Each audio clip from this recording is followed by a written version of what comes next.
A paz seja convosco, amém? Hoje eu venho dar um testemunho aqui pra vocês, bem rápido, bem curtinho. Eu fui ao culto e depois do culto dei uma passada na casa dos meus pais.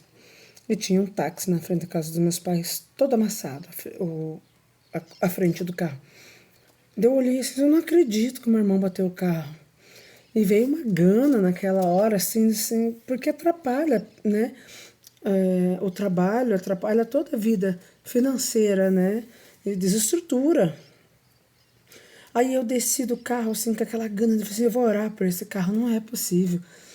E lembrei da água, que na igreja, no culto, eles oraram sobre as águas, né? E declarando cura para quem tomasse, ou se fosse usar alguma outra coisa, enfim. E eu peguei um copinho e levei comigo. Então eu lembrei, fui lá e peguei aquela água, cheguei até o carro, impus as mãos, comecei a orar e derramei aquela água no capô do carro ali, daí dei a volta no carro, joguei umas gotinhas assim pelo carro e orei, assim com todo fervor naquele carro. Quando eu terminei a oração, resolvi olhar para dentro do carro e tinha um homem dentro do carro. Aí ele juntou as duas mãos, assim, mãos em oração, e abaixou a cabeça, assim, agradecendo a oração. Não era o carro do meu irmão. É que o meu irmão também é taxista e eu não me atentei a modelo, enfim, né? Que eu não sou desligada dessas coisas. E aí eu não sabia onde enfiar minha cara. Você já pensou? O que esse taxista pensou? Essa louca. Essa louca tá fazendo. E se ela quer lavar meu carro, então pega mais água. Com um copo de água não dá pra lavar o carro inteiro. Ai, gente. Aí eu dei a volta, né? Assim, fui até o vidro, ele abaixou o vidro do carro, daí eu pedi desculpa. Dele, não, que isso, e ele aceitou a oração, né, de todo o coração, e enfim, mas eu não sabia onde enfiar minha cara. E, sério, eu morri de tanta vergonha, eu queria sumir ali. E eu assim, Deus, você me faz passar por cada vergonha, porque não era, eu não queria, tipo, eu nunca tive essa ânsia de orar por alguém, ou, tipo, e ali foi automático, foi instantâneo, assim, eu fui, mas eu falei assim, por que o senhor fez isso, senhor? Isso não é de mim.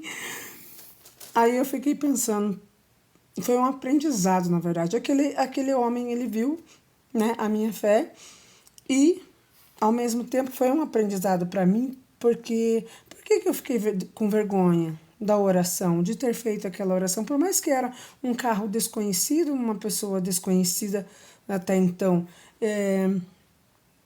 Por que vergonha de orar? Por que vergonha de falar de Deus, falar de Jesus? Não estou falando de religião, estou falando de Deus, estou falando de Jesus.